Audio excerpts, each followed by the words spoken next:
ಮೊದಲನೇದಾಗಿ ಎಲ್ಲರಿಗೂ ಯುಗಾದಿ ಹಬ್ಬದ ಹಾರ್ದಿಕ ಶುಭಾಶಯಗಳು. ಇವತ್ತು ನಾವು ಬೇವು ಬೆಲ್ಲದ ಪಾಕ ಹೇಗೆ ಮಾಡೋದು ಅಂತ ತೋರಿಸ್ಕೊಡ್ತಾ ಇದ್ದೀನಿ.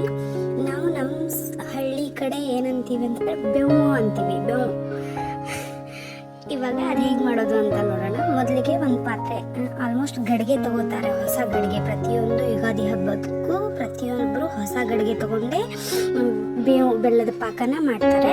ಇವಾಗ ನಾನು ಗಡಿಗೆ ತರದಿರೋ ಕಾರಣ ನಾನು ಸಿಂಪಲ್ ಆಗಿ ಒಂದು ಪಾತ್ರೆಯಲ್ಲಿ ಮಾಡಿ ತೋರಿಸ್ತಾ ಇದ್ದೀನಿ. ಮೊದಲಿಗೆ ಪಾತ್ರೆಯಲ್ಲಿ ಬೆಲ್ಲ ಹಾಕೊಂಡ್ಬಿಟ್ಟು ನೀರು ಹಾಕೊಂಡು ಮುಚ್ಚಿಡ್ಬೇಕಾಗುತ್ತೆ, ಯಾಕಂದರೆ ಬೆಲ್ಲ ಕರಗಬೇಕು.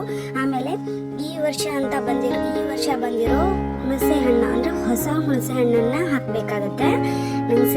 ನನಗೆ ಸಿಕ್ಕಿರಲಿಲ್ಲ, ಹಾಗಾಗ್ಬಿಟ್ಟು ನನ್ನ ಮನೇಲಿರೋ ಹುಣಸೆ ಹಣ್ಣನ್ನೇ ನೆನೆ ಇಟ್ಟಿದ್ದೀನಿ. ಅದು ನೆನೆ ಇಟ್ಟಾದ್ಮೇಲೆ ತೆಗೆದುಕೊಂಡು ಬಂದಿರುವಂತಹ ಎಲ್ಲ ಥರದ ಹಣ್ಣುಗಳನ್ನು ಚಿಕ್ಕದಾಗಿ ಕಟ್ ಮಾಡಿ ಇಟ್ಕೋಬೇಕು. ಆಮೇಲೆ ಬೇವು ಬೆಲ್ಲದ ಪಾಕಕ್ಕೆ ಹಾಕೋದಕ್ಕೆ ಸೋಪು, ಅಜ್ವಾನ, ಮತ್ತು ಕಲಸಕ್ಕರೆ, ಏಲಕ್ಕಿ, ಮನೋಗು, ಬಾದಾಮಿ, ಆಮೇಲೆ ಪುಟಾಣಿ ಹುರ್ಗಡ್ಲೆ ಹಾಕಬೇಕು. ನನಗೆ ಕ್ಲಿಪ್ ಮಿಸ್ ಆಗಿದೆ. ಅದನ್ನೆಲ್ಲ ನಾವು ಎತ್ತಿಟ್ಕೋಬೇಕಾಗುತ್ತೆ. ಹಣ್ಣೆಲ್ಲ ಹೆಂಚಿಟ್ಕೊಂಡಾದ್ಮೇಲೆ ಈಗ ಪಾತ್ರೆಯಲ್ಲಿ ಬೆಲ್ಲ ಕರ್ಗಕ್ಕೆ ಇಟ್ಟಿರ್ತೀವಲ್ವ, ಆ ಬೆಲ್ಲನ ಚೆನ್ನಾಗಿ ನಾವು ಕೈಯಿಂದ ಸಣ್ಣದಾಗಿ ಮಾಡಿಕೊಂಡು ಕರಗಿಸ್ಕೋಬೇಕು. ಆಮೇಲೆ ನೆನೆ ಇಟ್ಟಿರುವಂಥ ಹುಣಸೆ ಹಣ್ಣಿನ ರಸನ ಹಾಕೋಬೇಕು. ಹಾಕೊಂಡಾದ್ಮೇಲೆ ಇದು ಏನು ಹಾಕಿರ್ತೀವಲ್ಲ ಈ ಮಿಕ್ಸರ್ಗೆ ನಾವು ಸಣ್ಣದಾಗಿ ಕಟ್ ಮಾಡ್ಕೊಂಡು ಇಟ್ಕೊಂಡಿರುವಂಥ ಎಲ್ಲ ಹಣ್ಣುಗಳನ್ನು ಕೈಯಿಂದ ಕಿವುಚಿ ಹಾಕೋಬೇಕಾಗುತ್ತೆ. ಯಾಕಂತಂದರೆ ಆಲ್ಮೋಸ್ಟ್ ಕಾಳು ಹಾಕಿರೋದ್ರಿಂದ ಪಾನಕ ಅಂದರೆ ರುಚಿ ಅಷ್ಟೊಂದು ರುಚಿ ಕೊಡಲ್ಲ.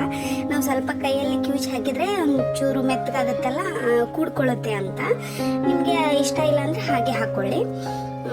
ಈ ಥರ ನೋಡಿ ನಾನು ತೋರಿಸ್ತಾ ಇದ್ದೀನಲ್ಲ, ಈ ಥರ ಕಿವುಚಿ ಹಾಕ್ಕೋಬೇಕಾಗತ್ತೆ. ಇವಾಗ ನಾನು ತೊಗೊಂಡಿದ್ನಲ್ಲ ಅದು ಮಿಕ್ಸರ್ ಏನಂತಂದರೆ ಸೋಪು, ಅಜ್ವಾನ, ಕಲ್ಸಕ್ಕರೆ, ಏಲಕ್ಕಿ ಇದೆಲ್ಲ ತೊಗೊಂಡಿದ್ನಲ್ಲ, ಅದನ್ನು ಏನು ಮಾಡಬೇಕು ಅಂತಂದರೆ ಮಿಕ್ಸಿಗೆ ಹಾಕ್ಕೋಬೇಕಾಗತ್ತೆ. ಪುಟಾಣಿ ತೊಗೊಂಡ್ಬಿಟ್ಟು ಮಿಕ್ಸಿಗೆ ಹಾಕ್ಕೋಬೇಕಾಗತ್ತೆ. ಈಗ ಮಾವಿನ ಹಣ್ಣು ನಾನು ಚಿಕ್ಕದಾಗಿ ಕಟ್ ಮಾಡಿದ್ದೀನಲ್ಲ, ಅದನ್ನು ಅಷ್ಟೊಂದು ರುಚಿ ಕೊಡಲ್ಲ ಅಂತ ಒಂದು ಅರ್ಧ ಮಾವಿನ ಹಣ್ಣನ್ನು ನಾನು ತುರಿದಿಟ್ಕೊಂಡಿದ್ದೀನಿ.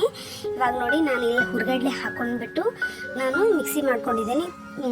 ಮನುಕ್ಕಿದೆಯಲ್ಲ ಅದನ್ನು ಮಿಕ್ಸಿ ಮಾಡಬಾರ್ದು, ಉಳ್ದೆಲ್ಲನೂ ನಾವು ಮಿಕ್ಸಿಗೆ ಹಾಕೊಂಡ್ಬಿಟ್ಟು ಮಿಕ್ಸಿ ಮಾಡಿಕೊಂಡು ನೋಡಿಕೊಂಡು ಎಷ್ಟು ಬೇಕೋ ಅಷ್ಟು 1 ಸ್ಪೂನ್ ಅಥವಾ 2 ಸ್ಪೂನ್ ಹಾಕ್ಕೊಂಡು ಬೇವನ್ನ ನಾವು ಕಲಿಸ್ಕೋಬೇಕಾಗತ್ತೆ.